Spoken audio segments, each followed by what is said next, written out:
आप सभी का मेरी चैनल जी के शो में स्वागत है। अब हम इसका विषय देख सकते हैं। अलेजांद्रो डी हम्बोल्ट राष्ट्रीय उद्यान। जटिल भूविज्ञान और विविध स्थलाकृति ने द्वीपीय कैरेबियन में बेजोड़ पारिस्थितिक तंत्र और प्रजातियों की विविधता को जन्म दिया है और पृथ्वी पर सबसे जैविक रूप से विविध उष्णकटिबंधीय द्वीप स्थलों में से एक बनाया है। कई अंतर्निहित चट्टानें पौधों के लिए जहरीली हैं, इसलिए प्रजातियों को इन प्रतिकूल परिस्थितियों में जीवित रहने के लिए अनुकूल होना पड़ा है। विकास की इस अनूठी प्रक्रिया के परिणामस्वरूप कई नई प्रजातियों का विकास हुआ है और पाक स्थानिक वनस्पतियों के संरक्षण के लिए पश्चिमी गोलार्ध में सबसे महत्वपूर्ण स्थलों में से एक है। कशेरुकियों और अकशेरुकीय जीवों की स्थानिकता भी बहुत अधिक है। Alejandro D Humboldt National park AHNP पूर्वी क्यूबा के उत्तरी तट पर निपेसगुआ बराकोआ पर्वत में स्थित है। कैरिबियन में वन्य पर्वत पारिस्थितिक तंत्र का सबसे बड़ा और सबसे अच्छा संरक्षित अवशेष ANNP व्यापक रूप से अपने असाधारण जैव विविधता मूल्यों के लिए क्यूबा का सबसे महत्वपूर्ण संरक्षित क्षेत्र माना जाता है। 66,700 हेक्टेयर भूमि के अलावा ANNP में 2,641 हेक्टेयर का समुद्री क्षेत्र शामिल है, यानी 34,330 हेक्टेयर के स्थलीय बफर जोन के साथ कुल सतह 69,341 हेक्टेयर है। संपत्ति बहुत बड़े कोचेलास डेल टोआ बायोस्फीयर रिजर्व में सन्निहित है, जो 200,000 हेक्टेयर से अधिक है। समुद्र तल से 220 मीटर नीचे एल टोल्डो पीक पर समुद्र तल से 1,175 मीटर की ऊंचाई पर स्थित है।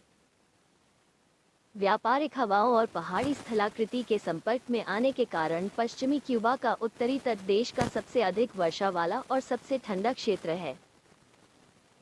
टोआ नदी क्यूबा की सबसे बड़ी नदी सहित महत्वपूर्ण नदियां जंगलों वाले पहाड़ों से निकलती हैं, जो मीठे पानी की उल्लेखनीय जैव विविधता का दावा करती हैं। विभिन्न प्रकार के अर्धपर्णपाती ब्रॉलीफ और पाइन वनों के बगल में सूखने वाले क्षेत्रों और तट के साथ मैंग्रोव में ज़ेनोमोर्फिक झाड़ी संरचनाएं हैं। यह माना जाता है कि यह क्षेत्र प्लेस्टोसिन रेफ्यूज था, जहां कई प्रजातियां जलवायु परिवर्तन के पिछले समय से बची हैं। संयुक्त रूप से जटिल और विविध भूविज्ञान और स्थलाकृति के साथ यह असाधारण जैव विविधता की व्याख्या करने में मदद करता है। संपत्ति की एक और विशिष्टता पौधों के लिए कई अंतर्निहित चट्टानों की विषाक्तता है। बदले में यह माना जाता है कि उच्च अनुकूलन दबाव और अक्सर स्थानिक पौधों की प्रजातियों की एक प्रभावशाली संख्या का जन्म हुआ। आज AHNP पश्चिमी गोलार्ध में अपने स्थानिक वनस्पतियों के लिए सबसे महत्वपूर्ण स्थलों में से एक है और पृथ्वी पर सबसे जैविक रूप से विविध उष्णकटिबंधीय द्वीप स्थलों में से एक है।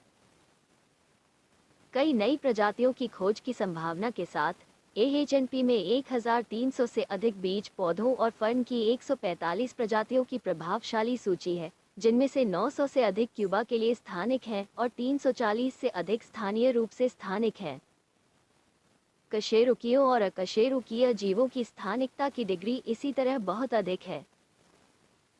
लगभग 1/3 स्तनपायी और कीट, 5वां पक्षी और सरीसृपों का विशाल बहुमत और उभयचर क्यूबा या यहाँ तक कि स्थानीय स्थानिक है।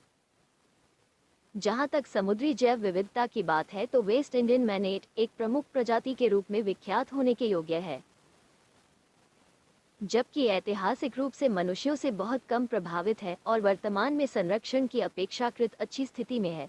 संपत्ति के भीतर महत्वपूर्ण खनिज भंडार AHNP के उत्कृष्ट संरक्षण मूल्यों के लिए संभावित खतरे का प्रतिनिधित्व करते हैं। प्लेस्टोसिन रेफ्यूज के रूप में वैज्ञानिक रूप से ग्रहण किए गए इतिहास के साथ साथ आकार, ऊंचाई की सीमा और जटिलता और भूमि रूपों की विविधता और Alejandro D Humboldt National park की मिट्टी के प्रकारों के परिणामस्वरूप स्थानीय प्रजाति और भूमि और दोनों पर पारिस्थितिक समुदायों के विकास की प्रक्रिया चल रही है। मीठे पानी में, जो द्वीपीय कैरेबियन में बेजोड़ है और वास्तव में वैश्विक महत्व के हैं। क्षेत्र की चट्टानों और मिट्टी में जहरीले नागिन और पेरिडोटाइट्स पौधों के लिए बहुत ही विशेष चुनौतियां पेश करते हैं और संपत्ति के उत्कृष्ट पारिस्थितिक विशेषताओं के विकास में महत्वपूर्ण भूमिका निभाते हैं, जिसमें उच्च स्तर की स्थानिकता भी शामिल है। Alejandro de Humboldt National Park Cuba में स्थलीय और मीठे पानी की जैव विविधता के संरक्षण के लिए कुछ सबसे महत्वपूर्ण प्राकृतिक आवासों को आश्रय देता है और पृथ्वी पर कहीं भी एक द्वीप सेटिंग में सबसे जैविक रूप से विविध उष्णकटिबंधीय पारिस्थितिक तंत्रों में से एक के रूप में वैश्विक महत्व का है। संपत्ति में क्यूबा के द्वीप पर परिभाषित 28 पौधों की संरचनाओं में से 16 शामिल हैं, जिन्हें एक विशिष्ट और अद्वितीय जैव भौगोलिक प्रांत माना जाता है। एक आम सहमति है कि संपत्ति में कई प्रजातियों की खोज की जानी बाकी है। भूमि और ताजे पानी दोनों में कई टैक्सोनॉमिक समूहों में उच्च स्तर की स्थानिकता का विशेष महत्व है, जो कि बहुत ही विविध वनस्पतियों के मामले में सभी ज्ञात प्रजातियों के लगभग 3/4 तक पहुंचती है, जिनमें से कई स्थानीय स्थानिक हैं। पार्क में पाए जाने वाले कशेरुकी और अकशेरुकी जीवों के लिए स्थानिकता दर भी बहुत अधिक है। अनगिनत प्रजातियां अपनी सीमा में गंभीर रूप से प्रतिबंधित हैं, जो संपत्ति के महत्व को जोड़ती हैं। काफी हद तक अक्षुण्ण और संरक्षित सेटिंग में चल रही विकासवादी प्रक्रियाएं वैज्ञानिकों और संरक्षण चिकित्सकों के लिए असाधारण अंतर्दृष्टि प्रदान करती हैं। Cuba Alejandro de Humboldt National Park में एक पर्वत पारिस्थितिकी तंत्र के सबसे बड़े संरक्षित अवशेष के रूप में एक आकार और संरक्षण की स्थिति है, जो अपने जैविक समुदायों और प्रजातियों के चल रहे विकास का समर्थन करने वाली पारिस्थितिक प्रक्रियाओं के दीर्घकालिक कामकाज को सुनिश्चित करती है। पुरातात्विक निष्कर्षों से पता चलता है कि कुछ तटीय क्षेत्रों के अपवाद के साथ आज जो एएनएनपी है वह ऐतिहासिक रूप से खराब तरीके से बसा हुआ और उपयोग किया जाता है। 18वीं और 19वीं सदी के दौरान भागे हुए दासों ने दूरस्थता और कठिन पहुंच का लाभ उठाया। बाद में 20वीं सदी की शुरुआत में तट के पास की कुछ घाटियों को ज्यादातर नारियल और कोको के उत्पादन के लिए कृषि भूमि में बदल दिया गया। ला मेल्बा के पास खनन से छोटे शहर के आसपास के इलाकों में स्थानीय खाद्य उत्पादन के लिए छोटे खेतों का विकास हुआ।